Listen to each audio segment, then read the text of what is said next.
Mr. President, Madam Chairperson of UN Expert Mechanism on the Rights of Indigenous Peoples, the UN Special Rapporteur on the Rights of Indigenous Peoples, representatives of Indigenous peoples, and civil society organizations. Your Excellencies, friends and colleagues, I thank you for giving me the opportunity to address the 57th session of Human Rights Council on behalf of the Board of Trustees of the UN Voluntary Fund for Indigenous Peoples. Mr. President, the fund is mandated to support Indigenous peoples' representatives in the key UN meetings and processes relevant to them. Over the last 39 years, the fund's mandate has been expanded several times and has supported about 4,000 Indigenous representatives in UN human rights mechanisms and processes. Mr. President, in 2023 alone, the fund supported 126 Indigenous representatives from 47 countries in 14 UN meetings. Of the grantees, 69 were Indigenous women and 57 men, including 52 Indigenous youth, 5 persons with disabilities, 5 from LGBTIQ+ communities. In 2024, the fund supported 201 grantees in 20 UN meetings and processes. Among them were 101 women, 94 men, 2 transgender women, 2 two-spirited men, and 2 two-spirited women from 55 countries. Mr. President, the fund benefits Indigenous representatives by enabling their participation in United Nations meetings to advocate for remedies to human rights violations in their communities and territories. The fund not only provides financial travel grants to Indigenous peoples, but also prioritizes the increasing their capacity through resources allocated for capacity building. It organizes human rights training sessions in Geneva and New York and offers online training to reach Indigenous peoples worldwide.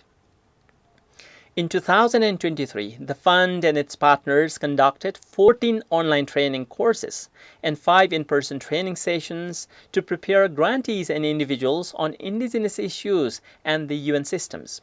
Over 2,000 participants benefited from the online training, and about 150 Indigenous representatives benefited from the in-person training held in New York, Geneva, and Dubai. The fund and its partners have conducted 15 online and 2 in-person training on various topics such as Human Rights Council, UPR process, Permanent Forum on Indigenous Issues, MRIP, UN climate change processes, and UN treaty bodies. Over 1,500 participants have been involved since January 2024. Mr. President, the fund, in collaboration with its partner organization, has developed an annual training calendar aligned with UN meetings and processes.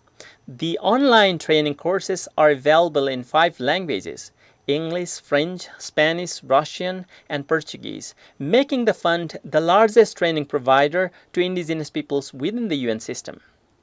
Mr. President, the fund receives 4,000 to 5,000 applications annually, reflecting its expanded mandate in business and human rights and climate change.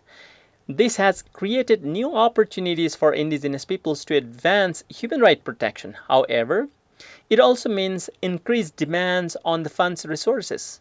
On average, the fund supports 150 to 170 Indigenous representatives, approximately 3% of its total requests.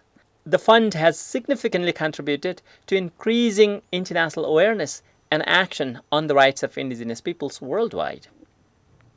Mr. President, in 2025, the fund will celebrate its 40th anniversary.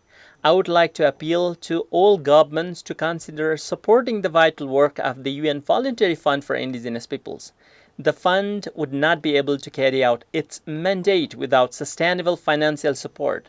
In this regard, and on behalf of the Board of Trustees, I would like to express our deepest gratitude and appreciation to the governments of Australia, Canada, Estonia, Mexico, New Zealand, Norway, Peru, and the Philippines for their contributions in 2023.